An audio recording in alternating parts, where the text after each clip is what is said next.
बिस्मिल्लाहिर्रहमानिर्रहीम। Dear students, अस्सलाम वालेकुम। उम्मीद है आप सब लोग खैरियत से होंगे। सबसे पहले आज मैं एक बहुत ज़रूरी बात आपसे करना चाहता हूँ अपने लेक्चर को स्टार्ट करने से पहले, जो कि हमारा टॉपिक है 2.4 क्लास फर्स्ट ईयर का torque and movement of force. इस टॉपिक के मुतालिक और चंद एक अदर गुजारिशात मैं आपसे पहले करना चाहता हूँ, वो गौर से सुने, वो आपके लिए बड़ी अहमियत की हामिल होंगी, जो कि इस लेक्चर में मैं आपको साथ साथ शेयर करूंगा। पहली बात यह है कि आपने मेरे प्रीवियस लेक्चर देखे होंगे कि मैंने जो टॉपिक समझा रहा हूँ उसकी डेली लाइफ की एग्जाम्पल एक पिक्चर की फॉर्म में मैं साथ इसमें लगा देता हूँ, ताकि आप जब डायग्राम को देखें तो वहां से देखने की ओरिजिनलिटी क्या है, इसकी ओरिजिनल डायग्राम कैसी है और इसकी ओरिजिनल जो वर्किंग है वो कैसी है। एक तो ये जरूरी बात है कि हर स्टेप पर जहां जरूरत हुई मैं आपको एक diagram working each and everything साथ दिखाता जाऊंगा। दूसरी बात यह है कि हर टॉपिक के बाद एंड पर मैं एमसीक्यूज जो है वो दिया करूंगा, जो कि टॉपिक के मुतालिक होंगे, वो आप सॉल्व करेंगे। आपको सॉल्व करेंगे, कुछ देर बाद मैं उसकी जो की है वो इंस्टाग्राम पर अपलोड कर दिया करूंगा। आप वहां से टैली कर सकते हैं कि आपके एमसीक्यू दुरुस्त है या गलत है। तो ये एडिशन थी जो कि मैंने अपने लेक्चर्स में की है कि मैं एंड पर एमसीक्यूज भी दिया करूंगा जो कि इस टॉपिक से रिलेटेड हुआ करेंगे। चलिए नेक्स्ट हम चलते हैं। पढ़ने से पहले आप लोग जो है वो कमेंट भी कर दिया करें, और इसके अलावा जितने लोग सुन रहे हैं वो चैनल को सब्सक्राइब जरूर करें, और कमेंट बॉक्स में जो कुछ भी आप इस लेक्चर के मुतालिक जानना चाहते हैं, सवालात पैदा होते हैं, वो मुझसे आप फ्रीली डिस्कस कर सकते हैं। अल्लाह ताला ने जितना मुझे नॉलेज अता फरमाया है, मैं आपकी वो मुश्किलात हल करने की कोशिश करूंगा। चलते हैं जी, torque movement of force. Torque क्या चीज है? टॉर्क आपने 9th 10th में भी पढ़ा होगा, टर्निंग इफेक्ट ऑफ फोर्स। किसी भी चीज को घुमाने का जो असर है वो क्या होता है? फोर्स के किसी भी गर्दिशी असर को, घुमाए जाने वाले असर को हम क्या कहते हैं? Torque. Definition is that turning effect of force produced in a body and axis of rotation is called torque. If we have a body having a movement arm, we apply a force and body move along a pivot point or along its axis of rotation, such as door. Door is an example of torque. जब आप दरवाजे को खोलते हैं तो आप अपने हाथ से फोर्स लगाते हैं, और दरवाजे का उसके कब्जे तक, जहां वो कब्जा लगा होता है, उस कब्जे तक हमारे पास मूवमेंट आर्म होता है। तो फोर्स और मूवमेंट आर्म की वजह से हम टॉर्क पैदा करते हैं, जो कि डेली लाइफ की एग्जांपल है। एग्जांपल इसकी सेकंड ये भी है कि spanner use to tighten the nut. आपको ये नजर आ रहा है, अब ये नट को टाइट करने के लिए इस्तेमाल होगा। ये मैंने नट बनाया हुआ है, आप देख रहे होंगे। ये इसकी क्या है? मूवमेंट आर्म, और ये क्या है? फोर्स। जब आप फोर्स लगाते हैं तो नट वो या तो लूज होता है या टाइट होता है, ठीक है। अब यहां कंडीशन ये है कि लूज और टाइट, इसके लिए भी दो कंडीशन है। अगर तो आपका मूवमेंट आर्म बहुत कम है, स्मॉलर है, if the movement arm is smaller than torque will be smaller, torque भी स्मॉलर होगा। उसकी वजह यह है कि आप देखेंगे टॉर्क जो है वो डायरेक्टली प्रोपोर्शनल है किसके? मूवमेंट आर्म के।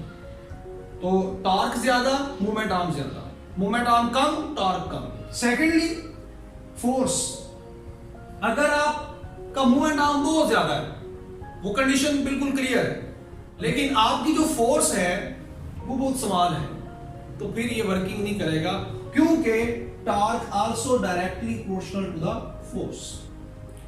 तो फोर्स ज्यादा, टॉर्क ज्यादा, फोर्स कम, टॉर्क कम। आपने अक्सर देखा होगा वो जो बड़े बड़े हमारे पास मशीनें होती हैं, बुलडोजर वगैरह या इस तरह की ट्रैक्टर ट्रॉली वगैरह, उसका टायर बड़ा खोलने के लिए इस तरह का पहले वो स्पैनर यूज करते हैं, उसके पीछे मजीद एक रॉड लगा लेते हैं और उसके ऊपर खड़े होकर इसको प्रेस कर करके नट को लूज या टाइट किया जाता है। उसकी वजह यह है कि मूवमेंट ऑफ बढ़ाया जाता है, उसके ऊपर खड़ा होकर फोर्स भी बढ़ाई जाती है, दोनों के बढ़ने से टॉर्क बढ़ जाता है और आपका काम मैकेनिकल वर्क आसान हो जाता है।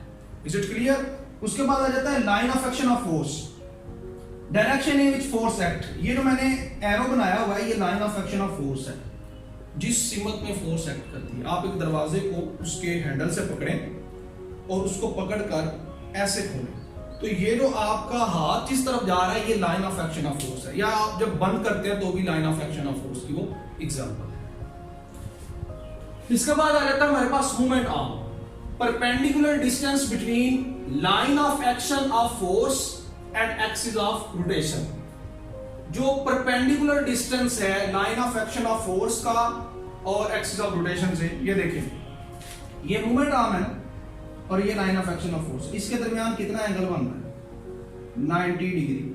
तो ये परपेंडिकुलर डिस्टेंस है between line of action of force and axis of rotation. अगर मूवमेंट आर्म को हम जीरो कर देते हैं, अगर मूवमेंट आर्म हो ही ना, जस्ट आपके पास एक खोलने के लिए इतना सा एक हो रेंच वगैरह, तो आप इसे नट नहीं ओपन कर सकते, आप कभी भी नट ओपन नहीं कर सकते।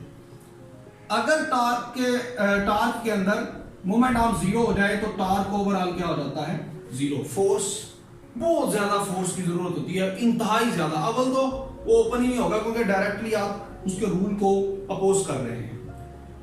इसके बाद आ जाता है इसका यूनिट ऑफ टार्क क्या होगा, क्योंकि हम जानते हैं torque is equal to R cross F. F का यूनिट हो गया न्यूटन, फोर्स का यूनिट न्यूटन होता है, और ये मूवमेंट आर्म एक डिस्टेंस है जिसका यूनिट क्या हो जाएगा, मीटर। और इसको मजीद जब आप ड्राइव करेंगे तो ये न्यूटन जो है वो आप जानते हैं 1 न्यूटन किलोग्राम मीटर पर सेकंड स्क्वायर के बराबर होता है। और जब ये मीटर साथ मिलेगा तो ये भी क्या हो जाएगा, ये वाला मीटर मिलके metre square, kilogram metre square पर सेकंड स्क्वायर। डायमेंशन हमेशा यूनिट की होती है, डायमेंशन हमेशा यूनिट की होती है, बात याद रखिए। किलोग्राम जो है वो मैस का यूनिट है तो बिग एम, मीटर जो है वो लेंथ का यूनिट है तो L, big L, capital L, और सेकंड टाइम का यूनिट है तो टी की पावर -2। ये आपके पास क्या आ जाएगा, डायमेंशन। डायमेंशन हमेशा स्क्वायर ब्रैकेट के अंदर लिखी जाती है। पेपर के अंदर जब भी आप डेफिनेशन लिखते हैं, definition, formula and unit and dimension, ये आपने लाजमी लिखना है, तब जाके आपको 2 मार्क्स देगा in Pakistan. If you belong to another country then depend upon the examination situation what type of scheme your exam board will be considered. Next our topic is that torque on a rigid body, very important. पहले तो बात आपको पता होनी चाहिए what is rigid body.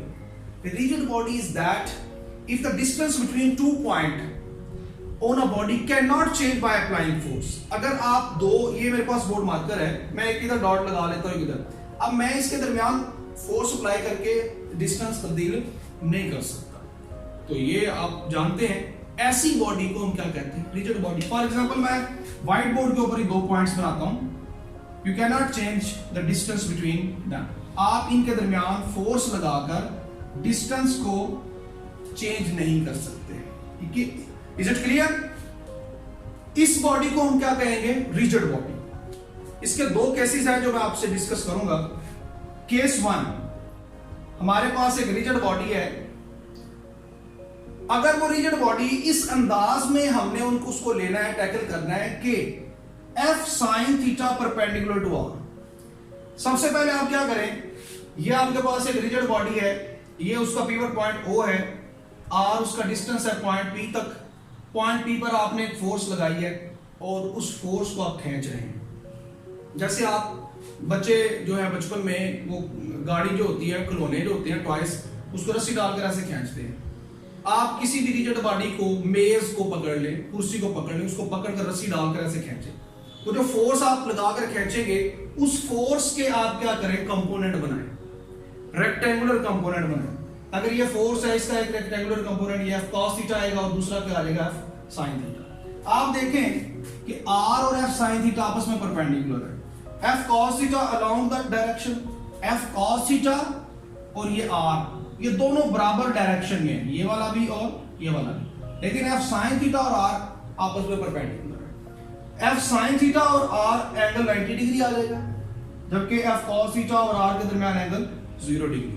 सो जो आपके पास result आएगा वो आएगा torque is equal to F sine theta, because आपने इसमें एफ के कंपोनेंट बनाए हैं, फोर्स के कंपोनेंट बनाए हैं, इसलिए साइन थीटा किसके साथ आएगा, एफ के साथ आर, और बाद में हम जानते हैं कि इसको आर एफ साइन थीटा लिख लिया जाता है। जैसे A B is equal to B A, तो आप इसको सिंपली लिख सकते हैं। केस 2 हमारे पास क्या है कि if movement arm equal to the magnitude of the component arm, अगर मूवमेंट आर्म जो है वो magnitude of component of R के बराबर हो और वो आर परपेंडिकुलर हो to the line of action of force, तो फिर हम आर के कंपोनेंट बनाने की कोशिश करते हैं। ये देखिए, ये रेडियस है, ये हमारे पास आर है, आर का अगर ये एंगल थीटा है तो ये भी एंगल क्या होगा, थीटा, थीटा के सामने आर साइन थीटा, ठीक है। और यहां क्या आ जाएगा आपके पास, ये सामने आर साइन थीटा और ये आर कॉस थीटा, और यहां पर भी आपके पास फोर्स है, तो आप देखें यहां पर भी कॉस थीटा और वो वैल्यू आपस में पैरेलल आ रही है, इसलिए यहां पर भी हमारे पास क्या आएगा, आर साइन थीटा। लेकिन इस केस के अंदर साइन थीटा आर के साथ आएगा क्योंकि हमने आर के कंपोनेंट लिए है। उसकी वजह मैंने ऊपर बता दिया है कि movement arm equal to the magnitude of the component R perpendicular to the line of action of force, तो टॉर्क बराबर हो जाएगा R sine theta into F, बाद में क्या लिखेंगे, R F sine theta.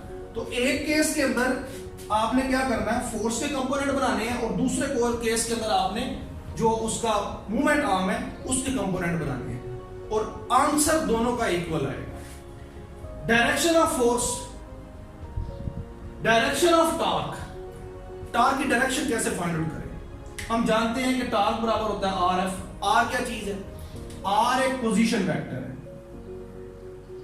Are एक पोजीशन वेक्टर है, और एफ फोर्स है। जब इसको ओपन करेंगे तो R F sine theta normal, आपको मैंने बताया प्रीवियस ही हमने टॉपिक पढ़ा है वेक्टर प्रोडक्ट, तो उसमें आर एफ नॉर्मल आता है। नॉर्मल जो है वो टॉर्क की डायरेक्शन होती है, and find out by the right hand rule, उसको राइट हैंड रूल की मदद से आप फाइंड आउट कर सकते हैं कि किस डायरेक्शन में आपका टॉर्क होगा, और टॉर्क हमेशा नॉर्मल डायरेक्शन में होता है। यहां आप देख सकते हैं कि ये फोर्स और मूवमेंट आर्म के दरमियान एंगल 90 डिग्री है, और ये 90 डिग्री ही बेसिकली किस चीज को शो कर रहा है, torque along the normal. Anti clockwise torque हमेशा पॉजिटिव होगा, एंटी क्लॉकवाइज टॉर्क क्या होगा, पॉजिटिव। जब आप किसी चीज को ऐसे उल्टा घुमाते हैं, जब आप किसी चीज को उल्टा घुमाते हैं तो वो ओपन होने की कोशिश करती है, जैसे नल जो आपने घर में अक्सर उसकी प्रैक्टिस की होगी, और जो क्लॉकवाइज आपके पास होता है टॉर्क वो नेगेटिव होता है। ये एमसीक्यूज है, ये दोनों के दोनों बड़े इंपॉर्टेंट एमसीक्यूज हैं, ठीक है, याद रखिएगा। इसके अलावा यूनिट एमसीक्यूज है, इसकी डायमेंशन एमसीक्यूज है, रिजिड बॉडी के मुतालिक वो पूछ लेता है आपसे। नेक्स्ट हमारा है जी टॉर्क एंड एंगुलर एक्सेलरेशन।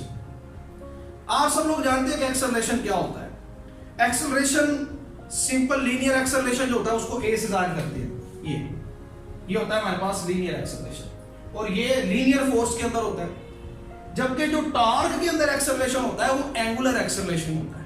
वो क्या होता है, एंगुलर। जब एक बॉडी सर्कुलर पाथ में घूमना शुरू कर देती है तो उसके लिए एंगुलर एक्सेलरेशन इस्तेमाल किया जाता है, क्लियर। और जब बॉडी स्ट्रेट लाइन में मूव करती है तो उसके लिए लीनियर एक्सेलरेशन ए इस्तेमाल किया जाता है। कंडीशन है एक कि if body move in a circular path, अगर एक बॉडी सर्कुलर पाथ में मूव कर रही है और उसकी वेलोसिटी यूनिफॉर्म है, have a uniform angular velocity, then angular acceleration is 0, और उसका एंगुलर एक्सेलरेशन 0 होगा। और अगर एंगुलर एक्सेलरेशन क्या हो जाए 0, तो आप जानते हैं torque is equal to I alpha. जब ये एंगुलर एक्सेलरेशन 0 हो गया तो ये टॉर्क भी क्या हो जाएगा, 0। अगर एंगुलर एक्सेलरेशन 0 है तो टॉर्क भी क्या हो जाएगा, 0। ये था हमारा आज का लेक्चर जिसमें हमने ब्रीफली डिस्कस किया है। उम्मीद है आप लोगों को समझ आई होगी। अब इसके बाद एमसीक्यूज आपको नजर आएंगे, वो एमसीक्यूज आप लाजमी एक दफा सॉल्व करें। सॉल्व करने के बाद अगर इसके आंसर आपको मिल जाते हैं तो मुबारक हो आपको, अगर नहीं मिलते तो इंस्टाग्राम के ऊपर आप हमें विजिट करेंगे, इंशाल्लाह आपको एक बेहतर और जदीद तरीके से मैं आपको पढ़ाऊंगा। चैनल को सब्सक्राइब करना मत भूलें, नोटिफिकेशन आपको मिलते रहेंगे, पढ़ते रहिए। अल्लाह ताला आपका हामी और नासर। अस्सलामु अलैकुम व रहमतुल्लाहि व बरकातहू।